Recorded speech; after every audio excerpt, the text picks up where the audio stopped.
Good evening, everybody. Welcome to another Monday Live. My name is Laura Betts. I am the Oxygen Lady, and it is great to see all of you again.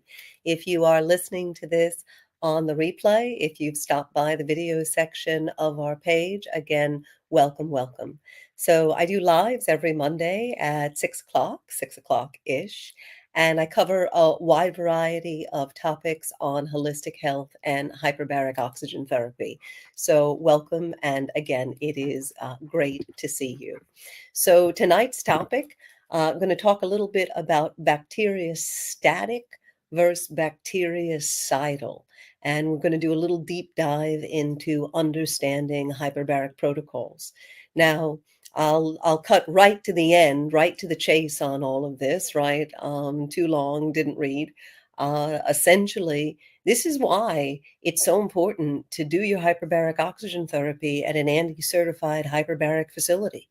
It really matters. All of these mechanisms are super dosage dependent, depending on what the goal is, matters in relation to the target pressure, the dosage. And if the dosage is too low or too high, or the frequency, the protocol, there's some factors, and I've done some other videos on what a complete dive plan is not where we need to be. We're not creating the opportunity for efficacy. So again, some real neat benefits here, and hyperbaric, when done properly, is always bacteriostatic. And if necessary, it can be bactericidal.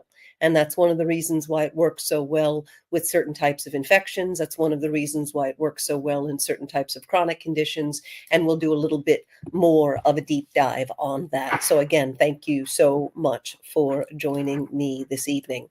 We do topics every Monday at 6 o'clock. And last week I talked about It's All in Your Head. Did a little deep dive into complex cases and commonly overlooked root causes. And I shared a little bit with how we combine a very unique approach of different modalities to create some pretty significant opportunity for efficacy. Hyperbarics RX is the only holistic hyperbaric center of its kind in the world. So if you are struggling, if you've been told it's all in your head, right? You feel absolutely lousy, but you've got a ton of symptoms, and on paper, your labs look great, but you know that something's wrong, you're not feeling well, reach out to us. We work with a lot of different types. In some cases, we end up being their last hope. We end up being the last chance. And everything that we do here is a total natural approach to help the body restore its ability to heal and rebalance itself naturally. So again, great. Of course, my name is Laura Betts, and I am founder and facility director of Hyperbaric RX down here in Fort Lauderdale, Florida.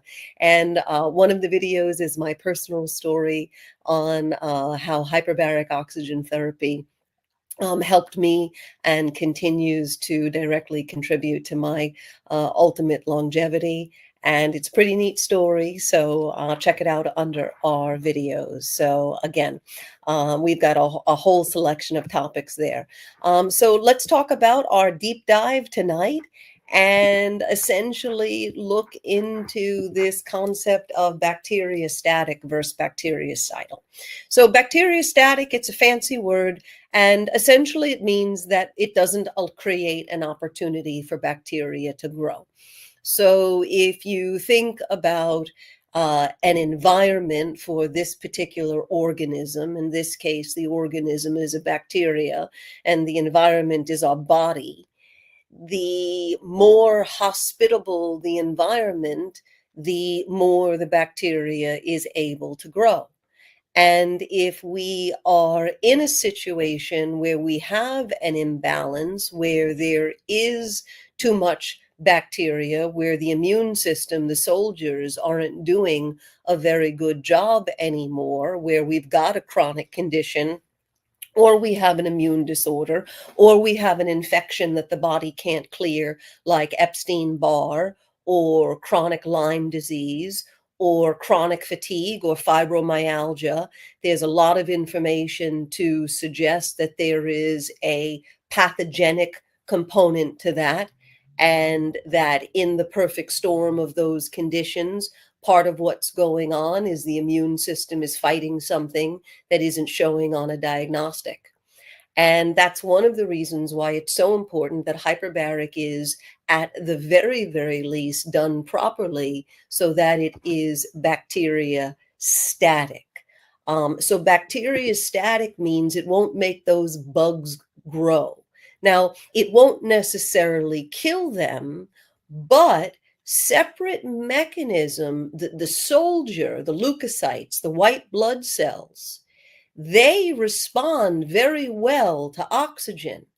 And even if the dosage has not engaged the mechanism, the switch, the kill mechanism that makes it bactericidal, that makes the hyperbaric oxygen destructive to the bacteria, almost like a fish in the desert type of scenario, it can't survive in the elevated oxygen environment.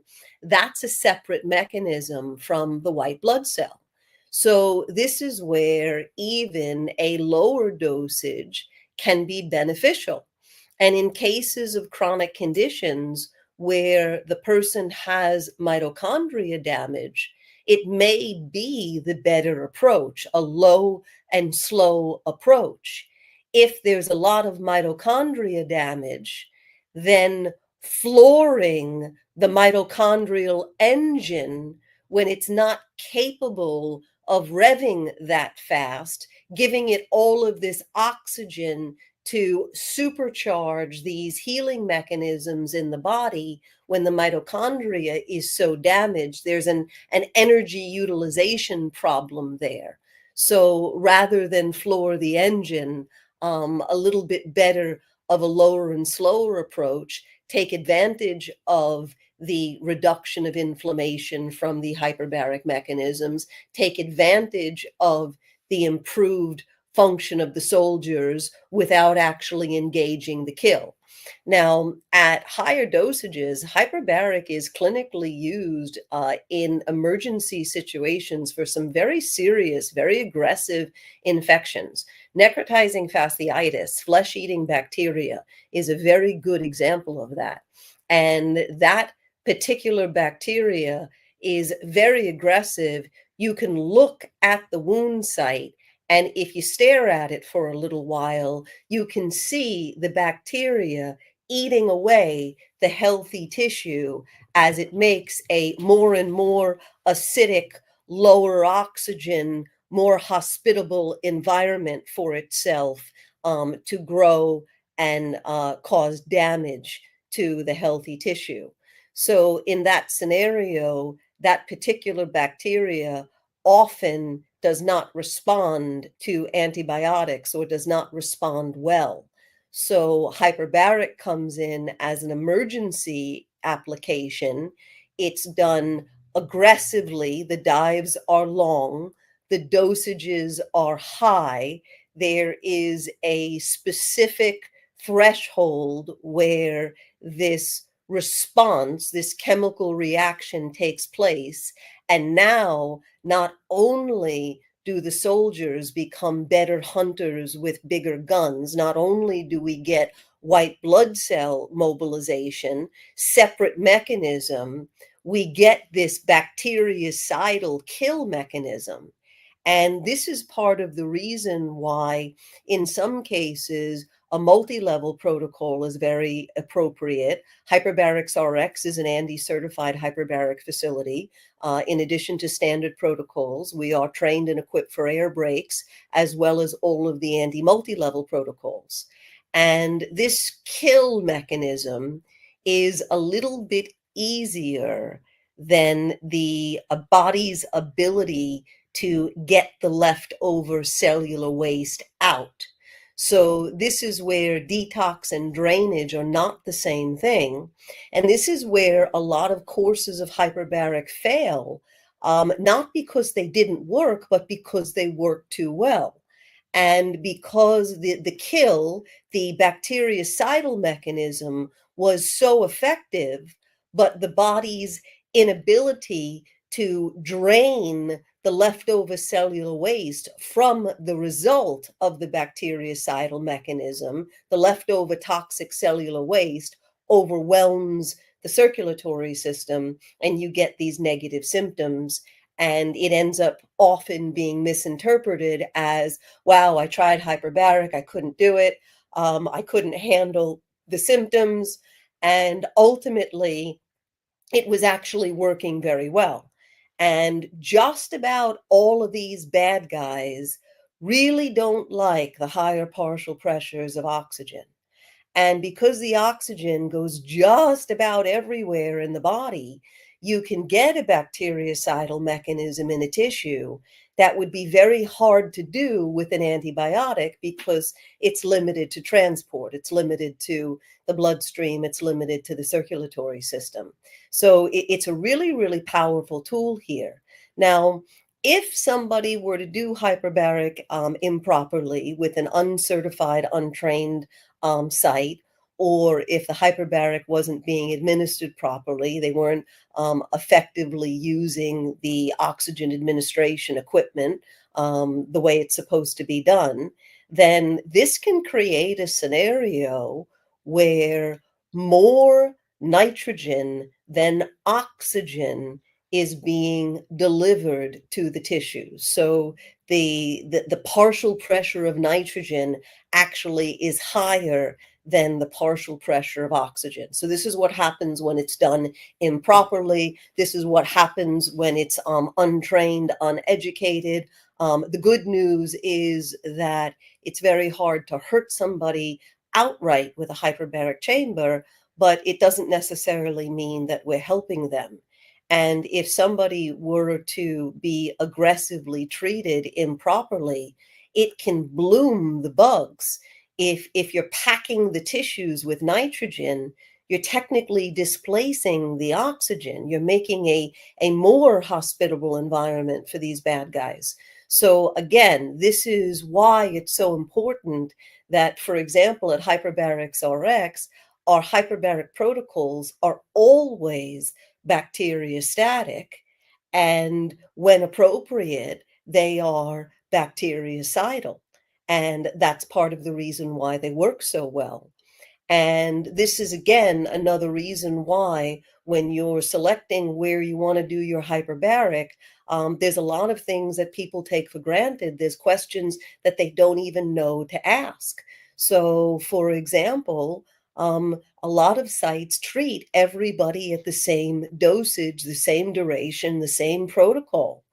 And clinically speaking, the data is very, very clear that a lot of these mechanisms are really dosage dependent. The research on traumatic brain injury is a really good example of that. And I've done some videos on neurological repair. And because of glucose metabolism, if you are trying to repair the brain, if you're trying to restore cerebral metabolism, if you're trying to heal a traumatic brain injury or handle a stroke or handle a near drowning, near hanging, the target dosage there is significantly lower than, for example, trying to eradicate a pathogen, trying to treat an aggressive infection. So again, one of the many, many differences there behind it, and one of the reasons why these hyperbaric protocols are so important, and one of the reasons why a multi-level protocol may be so important. So here at Hyperbarics RX, one of the things we're doing is putting together a personalized dive plan. We have certified chamber operators that are able to duplicate the dosage and the protocol. And ANDI Certified Hyperbaric Facilities, in addition to the standard protocols for the cleared indications, they have the ANDI facility protocol list that includes all of the international protocols as well as all of the research protocols. It also includes the multi-level protocols and many of the anti-aging and performance enhancement protocols. So depending on what your specific goals are, the dive plan, the protocol is personalized to create the best opportunity for efficacy. And again, you're trusting the facility. Most people, they don't know what this dial turn means and what that dial turn means. But behind the scenes here, there really is a big difference at Hyperbarics RX. There really is a big difference in the hyperbaric oxygen therapy when administered by an ANDI Certified Chamber Operator. And there really is a difference in the ANDI Hyperbaric Facility program and what it offers to the diver as well as support to the ANDI Hyperbaric site. So I hope this gave you a little insight. I hope this gave you a little education. And if you are looking to improve your quality of life with hyperbaric oxygen therapy, please. Our number is right down there at the bottom, 954-749-9998. Reach out to us. We'd love to get a consult handled and see the best way we can help you. So again, thank you so much for joining me this evening, and I look forward to seeing you on another Monday Night Live. So my name is Laura Betts, again, founder and facility director of Hyperbarics RX. I am the Oxygen Lady. Tonight has been Bacteriostatic versus Bactericidal, understanding hyperbaric protocols, and I look forward to seeing you next week. Thank you again.